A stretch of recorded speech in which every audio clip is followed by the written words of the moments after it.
U.S. Congressman Dan Lamb, please.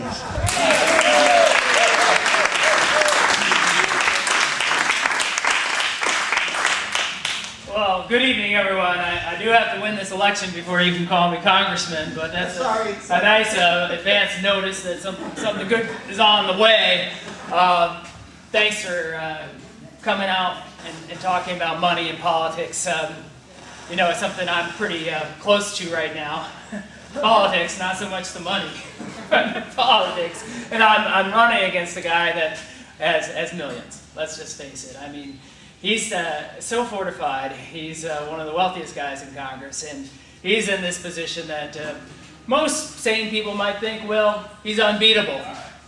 But he's got his base, I've got my base. You're my base, and I think you know that. Yeah. And I need your help.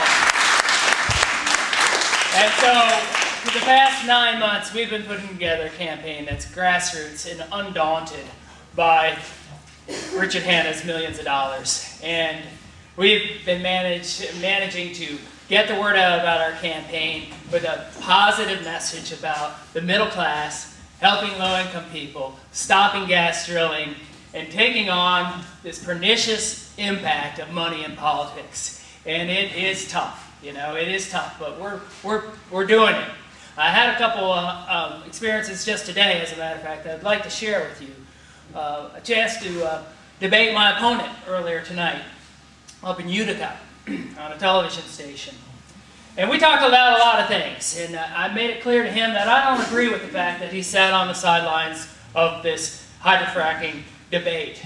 He has not engaged, he's misled folks on this issue, and I let him know that when I get elected, it's going to be different. We're going to be talking about this issue, and then I'm going to go to fight to repair our environmental statutes, protect our public health and our water, our property values, our children's health. And I'm not going to take any money from the oil and gas industry. He went into this rant. Oh, he didn't like to hear any of this. And so he started talking about how Dan Lamb, you know, wants to shut down our power generation stations, wants to shut down cement plants, wants to take our cars away, all that stuff. And all I can say to him is, you know what, Richard? You're a perfect mouthpiece for the oil and gas industry because you've taken over $30,000 from the oil and gas industry. And who's going to trust you on this subject?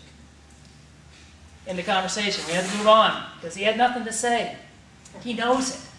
And so we're getting this message out. And he did something else. We debated tonight on television, but we should have debated on television stations that aired all over this district. And we were going to do that. Well, guess what? Our worst suspicions about money in politics manifested themselves in this race that I'm in. You see, Richard Hanna and I were supposed to debate on a television station up in Syracuse that was going to be broadcast in Utica, maybe even brought down here a little bit. But he didn't want to meet me face-to-face in this studio. He only wanted to do one televised debate, and that's up in his hometown, you know, because these things, they take a lot of work. You got to study, you got to be ready to talk about your issues. Now, we decided, well, we'll go ahead, we'll accept the offer, and the television station decided, well, we've invited both, only Dan Lamb has said yes, so let's have Dan Lamb in and have this forum. At least he can talk about the election, the issues, the new congressional district, why he thinks he's qualified. The television stations were going to do a public service for us. Well, Richard Hanna got wind of this. He got wind that this was going to go forward. And this wasn't following the plan, right? He was supposed to say no, and they were supposed to say no, and I was supposed to be shut out because I'm not a millionaire. He's the millionaire. He's used to getting his way. So what's he do? He calls the television station and says, if you go forward and air that program with Dan Lamb, wow, what just happened there? And not me, I'm going to pull my television ads. And when you got as much money as Richard Hanna, that's a lot of money, right? And if you're a little TV station, that's a lot of money that you need.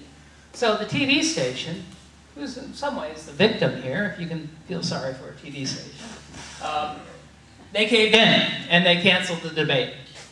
And they called me up. I was, you know, getting prepared to go up there the next day, and they said, well, you can't come. And they sent us an email. This was an interesting thing. They made the mistake of putting this announcement in an email to my campaign. Who does this stuff? Maybe they're not used to canceling debates. Maybe that's part of it. maybe they're not used to, one of the wealthiest guys in Congress throwing his weight around. So they wanted to say, we're the victims here. So, dear Mike, my campaign manager, we got an angry call from Richard Hanna saying that if you go forward with this debate, I'm going to pull my ads. So we're sorry, Dan Lamb, but we're going to cancel this. We're reading this email, we're thinking, well, that's weird, that they would put it in writing.